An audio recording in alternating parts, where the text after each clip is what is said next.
السلام علیکم پیارے بچوں، آج بروز جمعۃ المبارک 30 اپریل 2021 میں آپ کو اردو کی کلاس میں ام المدارس ماڈل اسکول کی طرف سے خوش آمدید کہتی ہوں۔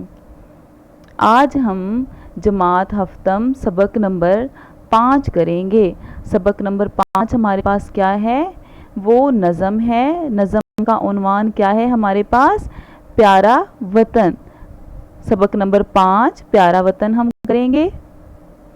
تو جیسا کہ آپ کو پتا ہے کہ جب بھی ہم کوئی نیا سبق شروع کرتے ہیں تو ہم سب سے پہلے ٹائٹل پیج بناتے ہیں۔ ٹائٹل پیج بنانے کے لیے یہاں پر سیمپل کے طور پہ میں نے آپ کو کچھ پکچرز دی ہیں، ٹھیک ہے؟ آپ چاہیں تو ان میں سے بنا سکتے ہیں، اور اگر آپ چاہیں تو آپ اپنی مرضی کا کوئی بھی پیارا سا ٹائٹل پیج بنا سکتے ہیں۔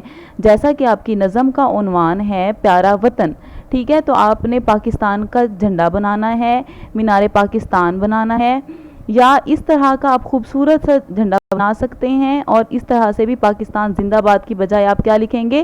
پیارا وطن لکھیں گے، یہاں پر اپنی نظم کا عنوان لکھیں گے۔ تو ہم آگے چلتے ہیں، ہم آج نظم کو سٹارٹ کرتے ہیں، ٹھیک ہے؟ شروع کرنے سے پہلے ہم کیا کریں گے؟ ہم اس کے تدریسی مقاصد دیکھیں گے۔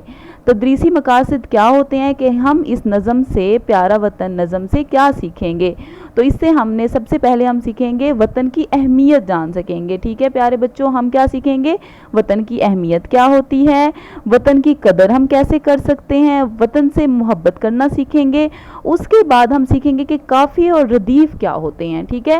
جیسے جیسے میں آپ کو نظم پڑھاؤں گی تو اس کے ساتھ ہم قافیہ اور ردیف کی بھی پہچان جان سکیں گے۔ تو بچوں نوٹ بک پہ کام ہم سٹارٹ کرتے ہیں۔ اس کے لیے کیا کرنا ہے کہ سب سے پہلے ہم خاص الفاظ اور ان کے معنی کرتے ہوتے ہیں، ٹھیک ہے؟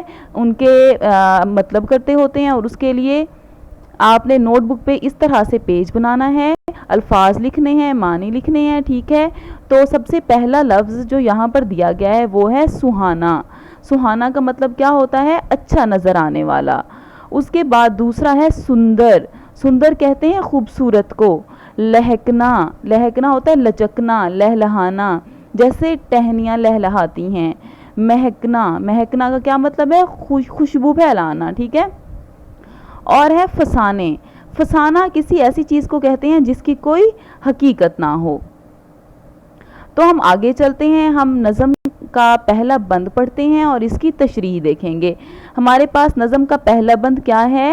نہ ہو کیوں ہمیں جان سے پیارا وطن، ہے جنت کا ٹکڑا ہمارا وطن، سہانا ہے سندر ہے سارا وطن، ہمارا وطن پیارا پیارا وطن۔ تو آپ نے اپنی نوٹ بک کا پیج اس طرح سے ریڈی کرنا ہے، ٹھیک ہے؟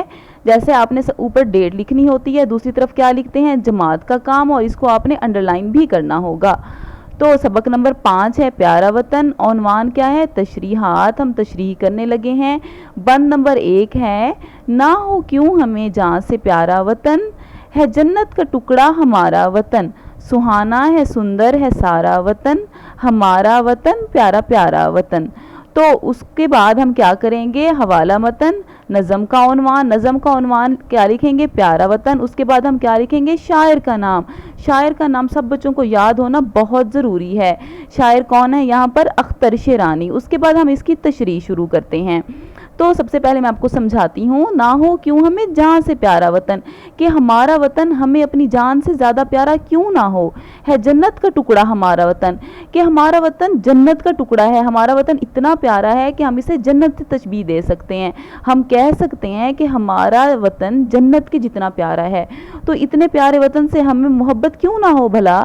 اس کے بعد کیا ہے؟ سہانا ہے سندر ہے سارا وطن، کہ ہمارا وطن کیا ہے؟ سہانا ہے، خوبصورت ہے، سندر ہے، بہت پیارا ہے، ہمارا وطن پیارا پیارا وطن۔ تو جس طرح سے سب کو جنت سے بہت پیار ہے کہ جنت میں سکون ہے، ٹھیک ہے، جنت خوبصورت ہے، اسی طرح سے ہمیں اپنے وطن میں بھی سکون حاصل ہے، ہمارا وطن بھی بہت خوبصورت ہے۔ تو اس وجہ سے ہم اپنے وطن سے بہت پیار کرتے ہیں، اور ہمارے وطن کی خوبصورتی ہمیں اپنے وطن سے محبت کرنے پر اکساتی ہے۔ آپ نے اس طرح سے کیا کرنا ہے، نوٹ بک ریڈی کرنی ہے، ٹھیک ہے، اور تشریح لکھ لینی ہے پہلے بند کی۔ اس کے بعد ہم دوسرا بند نیکسٹ لیکچر میں کریں گے۔ جزاک اللہ خیر۔ آئی تھنک آپ کو سمجھ آ گئی ہوگی۔ اگر آپ بچوں کو کوئی بھی پرابلم ہو تو آپ مجھ سے کانٹیکٹ کر سکتے ہیں۔ اللہ حافظ۔